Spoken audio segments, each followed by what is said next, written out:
Don news editorials.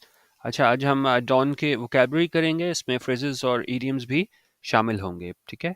अच्छा, पहला word है हमारे पास ट्रांश। ट्रांश क्या मतलब होता है? ये होता है हमारे पास a portion of something, specially money. ठीक है, किसी बड़ी चीज़ का कोई एक छोटा हिस्सा, जैसे आप इंस्टॉलमेंट कह लें, किस्त कह लें। खासतौर पे ये आपने जब ये आईएमएफ से हमारे कर्जे की बात होती है तो ट्रांश का लफ्ज़ बहुत ज़्यादा सुना होगा, क्योंकि आईएमएफ जो है ना वो एक मरतबा सारी पैसे नहीं दे देता, ट्रांश में देता है, किस्तों में देता है। ठीक है, रिव्यू करके कि हमने वो पैसे दिए थे उसका क्या बना। तो ट्रांश उस वाले से बहुत ज़्यादा आईएमएफ के वाले से यूज़ होता है। अगर हम पाकिस्तान के कॉन्टेक्स्ट में देखें तो इसको हम किस्त कह सकते हैं। जिस तरह एग्जांपल देखें, जब अगस्त में जब पाकिस्तान की 1.1 बिलियन डॉलर की ट्रांश मंजूर हुई थी तो क्या हुआ था? IMF approves 1.1 billion tranche for Pakistan. ठीक है, तो ट्रांश को आईएमएफ से कनेक्ट करके याद रख सकते हैं। पुट ऑफ, पुट ऑफ करने का क्या मतलब होता है? कि किसी चीज़ को डिले करना, ताखीर करना किसी चीज़ में। ठीक है, specially because you do not want to do, खासतौर पे जब आप कोई काम ना करना चाह रहे हो। जिस एग्जांपल देखें, do not put off till tomorrow what you can do today. अगर किसी चीज़ को यह है ना वो कल पे ना डालो, जिससे क्या है तुम आज कर सकते हो, उसको क्या है मुलतवी ना करो, पुट ऑफ ना करो, डिले ना करो, ताखीर ना करो। ठीक है। तीसरा हमारे पास फ्रेज है ऑन एज। ऑन एज को मतलब ये होता है कि जी, जब आप क्या है नर्वस फील कर रहे हो, काम ना हो, रिलैक्स ना हो। ठीक है, it is use to say that someone is having feelings of being worried and afraid about what might happen. जब आपको डर हो कि भाई आगे क्या हो जाए, खौफ की आप कह लें कि कैफियत तारी हो ना, तो वहां पे हम यूज करते हैं कि वो शख्स क्या है, ऑन एज है। एग्जाम्पल देखें, she seemed a bit on edge the whole evening which I put down to work stress. उन्हें कहा जी वो दिखाई देती है कि जी वो क्या है, ऑन एज है, यानी कि नर्वस है, काम नहीं है, रिलैक्स नहीं है पूरी इवनिंग, पूरी शाम। क्यों? Which I put down to work stress, जिसको मैं मतलब ये कह सकता हूँ कि इस वजह से वो नर्वस है, कि किसकी वजह से? वर्क स्ट्रेस की वजह से। ठीक है, ऑन एज होना जब आप जो हो नर्वस फील करते हो। Get your house in order. Get your house in order का मतलब होता है कि आप अपने मामला जो है ना वो ठीक करो, to make sure that all your affairs are arrange properly and there is nothing wrong with them. Example देखें, the president and his administration surely need to put their house in order or they may not live to see a second term in office। उनका जो president और administration है इंतजामिया, उसको ज़रूरत है कि वो क्या है, put their house in order करें, यानी जो भी अपने मामलात हैं, खासतौर में यहाँ पे इंतजामी मामलात, उनको ठीक करें। नहीं तो क्या है, वो सेकंड टर्म इन ऑफिस नहीं देख सकेंगे। ठीक है, तो मतलब अपने मामला ठीक करना, get your house in order. Hand out. ठीक है, हैंड आउट यहाँ पे जो मतलब है वो ये है कि जब आप आपको क्या है फाइनेंशियल और दूसरी किस्म की एड मिले, क्वांटिटी ऑफ फाइनेंशियल और other material aid given to person और ऑर्गेनाइजेशन। ठीक है, मतलब वो हैंड आउट नोट्स हैं, उनको भी हैंड आउट कहते हैं, लेकिन जो मैंने आज मीनिंग्स बनाए हैं इस तनाजुर में, जो सेंटेंसेस हैं उस हवाले से मैंने बनाए हैं कि वहाँ क्या मतलब है, क्योंकि एक वर्ड के कई मतलब हो सकते हैं। तो यहाँ पे हैंड आउट जो है ना, जब एड वगैरह मिले, जिस तरह एग्जाम्पल देखें, ये डॉन के न्यूज़पेपर से मैंने ये सेंटेंस उठाया था। Sadly, we are still not prepared to learn our lesson and continue to hope for handouts to get us out of our foreign exchange troubles। उन्हें अफसोस की बात यह है कि हम अभी तक तैयार नहीं हुए हैं कि लेसन लर्न करें, सबक सीखें, और हमने जारी रखा हुआ है उम्मीद रखना हैंडआउट्स के लिए, यानी कि एड के लिए, इमदाद के लिए, to get us out of our foreign exchange troubles, ताकि हम उन मुश्किलात से निकल सकें, हमारी जो फॉरेन एक्सचेंज ट्रबल्स हैं। ठीक है, तो हैंडआउट यहाँ पे क्या मतलब हो गया कि क्वांटिटी ऑफ फाइनेंशियल और other material aid given to a person और ऑर्गेनाइजेशन और कंट्री भी कह सकते हैं। जिस तरह यहाँ पे पाकिस्तान को उम्मीद थी कि आईएमएफ से हमें क्या है पैसे मिलेंगे। ठीक है, ठीक है, एड की शक्ल में। Stand on your own feet. Stand on your feet का मतलब होता है कि to support one self without help from other people. जब आप अपने आप को सपोर्ट करने के काबिल हो जाओ ना, दूसरों की मदद के बगैर। इस एग्जाम्पल देखें, you can not live with your parents for ever. तुम हमेशा अपने वालदान के साथ नहीं रह सकते। It's time to get a place of your own and learn to stand on your own feet. अब ये वक्त आ गया है कि तुम यह क्या है, एक जगह लो अपने लिए, और क्या है, and learn to stand on your own feet, अप के मतलब अपने आप को खुद जो है ना वो सपोर्ट करो। हमेशा तुम जो हो वालदैन के सहारे पे नहीं रह सकते। अब बड़ा आपने सुना होगा, कोई लोग कहते हैं कि नहीं भाई अपने पैरों पे तो खड़ा हो जाए फिर शादी कर ले। उसका मतलब होता है कि वो अपने आप को सपोर्ट करने के काबिल हो जाए, stand on your own feet. ठीक है। अच्छा, सातवां इडियम हमारे पास आज का है, वो है busting out the seam. Busting out the seams का क्या मतलब होता है? टू बी वेरी फुल और क्राउडेड। ठीक है, बहुत ज़्यादा कोई जगह जो है ना वो भर जाए ना, क्राउडेड हो जाए, तो वहाँ पे हम ये यूज़ करते हैं बस्टिंग आउट द सीम्स। जैसा एग्जांपल देखें, the stadium was busting at the seams, यानी स्टेडियम जो है ना वो पूरा क्या है, भरा हुआ था, क्राउडेड था वहाँ पे। ठीक है। अच्छा, Sobering thought क्या होता है? You say that something is a sobering thought or has a sobering effect when the situation seems serious and makes you become serious and thoughtful.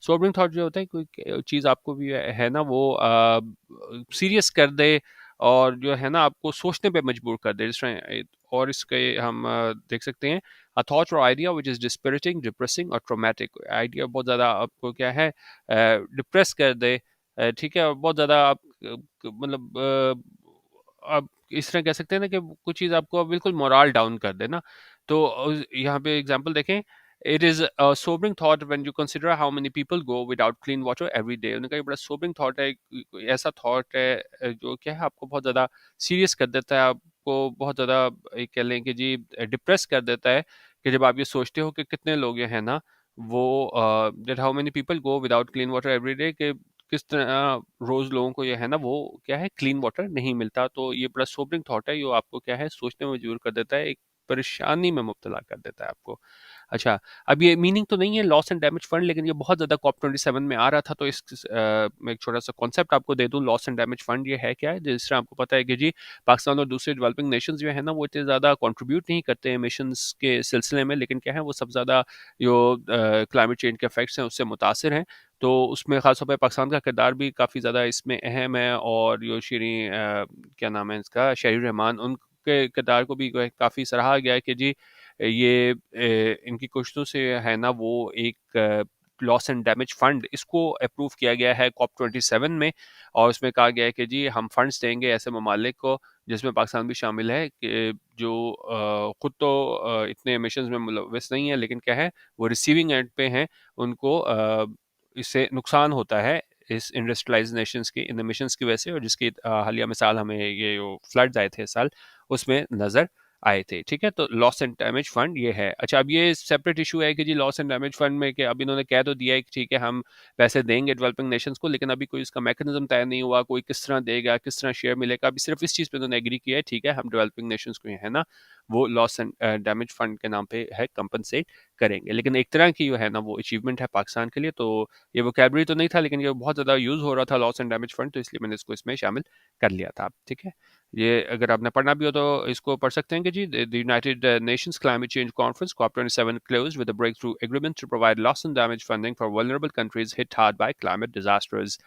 और ये क्या है और ये करेगा क्या लुकिंग टू पे for climate impacts the developing countries mostly those formerly colonized are already experiencing despite having contributed the least to climate change. Whether or not it goes far enough depends on the execution, according to the activists. जिस तरह मैंने आपको कहा था कि जी ये हो तो गया है लेकिन अब इसमें ये इसको मतलब एग्जीक्यूट किस तरह करेंगे किस तरीके से पैसे दिए जाएंगे वो भी देखना बाकी है लेकिन कम से कम एक आगाज हो गया इनिशिएटिव ले लिया गया कि उन्होंने मान लिया कि ठीक है हम ऐसे कॉम्पनसेट करेंगे लॉस एंड डैमेज फंड के नाम पे अच्छा 10वां वर्ड हमारे पास है डेलिब्रेशन डेलिब्रेशन नाउन है उसका मतलब होता है कि आप किसी चीज़ के बारे में जो है ना वो बहुत ज़्यादा सोच विचार करते हो ये नहीं है कोई काम आप फ़ौरन कर देते हो कुछ सोच समझ के जो है ना डिस्कशन करके कोई आप काम करते हो जिस तरह एग्जांपल देखें after much deliberation she decided to accept their offer उन्होंने कहा बहुत डेलिब्रेशन के बाद सोच विचार के बाद उसने क्या है she decided to accept their offer उसने फैसला किया कि वो उनके ऑफर को क्या है एक्सेप्ट कर लेगी राउंड द क्लॉक होता है all day and night without stopping दिन रात आप कोई काम करो ना तो राउंड द क्लॉक ठीक है कोई एक्टिविटी हो राउंड द क्लॉक हो यानी कि दिन रात है जिस तरह एग्जाम्पल देखें he is very sick and needs round the clock care उनका वो बहुत ज़्यादा बीमार है और उसको ज़रूरत है केयर की इलाज की राउंड द क्लॉक यानी दिन रात ठीक है कि उसका क्या है ख्याल रखा जाए उस केयर की उसको ज़रूरत है be no mean feat no mean feat का मतलब होता है कोई बहुत बड़ी कामयाबी हो और क्या है हम ये नहीं कह सकते हो कि भाई वो कोई छोटी कामयाबी है कोई बहुत बड़ी अचीवमेंट होता तो हम वहाँ पे यूज़ करते हैं नो मीन फीट जिस तरह एग्जांपल देखें getting the job finished in under a week was no mean feat उन्होंने कहा कि जॉब को फिनिश करना एक वीक के अंडर वो क्या है वो नो मीन फीट थी यानी कि वो कोई छोटी बात नहीं थी बहुत बड़ी अचीवमेंट थी ग्रेट अचीवमेंट थी कॉन्सिक्वेंशियल यहाँ पे एडजेक्टिव है और इसका मतलब क्या है कोई चीज़ बहुत ज़्यादा इंपॉर्टेंट हो सिग्निफिकेंट हो अहम हो जिस एग्जांपल देखें consequential and ground breaking study ठीक है अच्छा अब एक और ये बड़ा अच्छा इडियम है हमारे पास polar disappearing act polar disappearing act होता है एकदम आप मंजरनामे से आप गायब हो जाओ ना टू डिपार्ट और गो अवे वेरी सडनली और without warning specially so as to avoid doing something ताकि आप किसी चीज़ से क्या है अवॉइड कर सको एकदम आप क्या है मंजरनामे से हट जाते हो जिस तरह एग्जांपल देखें ये कहने की जी my roommate loves to throw parties है, उनका मेरी रूममेट है उसको पार्टीज करना बहुत पसंद है, but she always pulls a disappearing act the next day when everything needs to be cleaned up. उनका मेरी दोस्त को यह है ना, वो पार्टी करना बहुत पसंद है, लेकिन वो क्या है, पुल्स अ डिसअपीयरिंग एक्ट, यानी मौके से गायब हो जाती है द नेक्स्ट डे, अगले दिन, when everything needs to be cleaned up, जब अगले दिन हर चीज को क्या है साफ करने की जरूरत होती है। एक और सेंटेंस देखें, आपको और ज्यादा क्लियर हो जाएगा। Brian is nearly 2 weeks late finishing his sales report। मैंने कहा ब्रायन जो है ना 2 weeks लेट है फिनिश अपनी सेल्स रिपोर्ट को फिनिश करने से, ठीक है, यानी कि वक्त पे काम नहीं कर सका है। दैट इज वाई, इसीलिए क्या हुआ है, he has been pulling a disappearing act when ever the boss is around, कि वो पुल कर रहा है डिसअपीयरिंग एक्ट, मौके से गायब हो जाता है, when ever the boss is around, जब बॉस क्या है ना वो आसपास होता है। ठीक है, आज का हम लास्ट वर्ड कर रहे हैं वो है एनीवन्स गेस। अच्छा, किसी सिचुएशन के बारे में आपको पता ना हो ना, कोई अनसर्टन सिचुएशन हो और किसी को भी इस बारे में ना पता हो, तो हम कहते हैं जी एनीवन्स गेस। एग्जांपल देखें, it is anyone's guess what his next book will be about. उन्होंने कहा ये कि उसकी अगली बुक किस बारे में होगी, वो क्या है, इज एनीवन्स गेस, यानी किसी को भी नहीं पता कि वो बुक क्या है, वो किस बारे में होगी। तो एनीवन्स गेस का क्या मतलब हो गया, something that is very uncertain और दैट नो वन नोज। ठीक है, तो ये आज वोकैबुलरी थी। अपनी राय जरूर दे दीजिएगा। मेरी कोशिश थी कि वीकली वोकैबुलरी आज 15 वर्ड्स लेके आया था, इसमें ईडियम वगैरह भी शामिल थे, तो अगली दफ़ा आपका ज़्यादा रिस्पॉन्स आया तो उसको हम ज़्यादा भी कर लेंगे। ठीक है, तो एडिटोरियल पे तो ऊपर मैंने वोकैबुलरी लिखी होती है एडिट करके, लेकिन सेपरेट वोकैबुलरी है ना इस दफ़ा मैंने शामिल की है।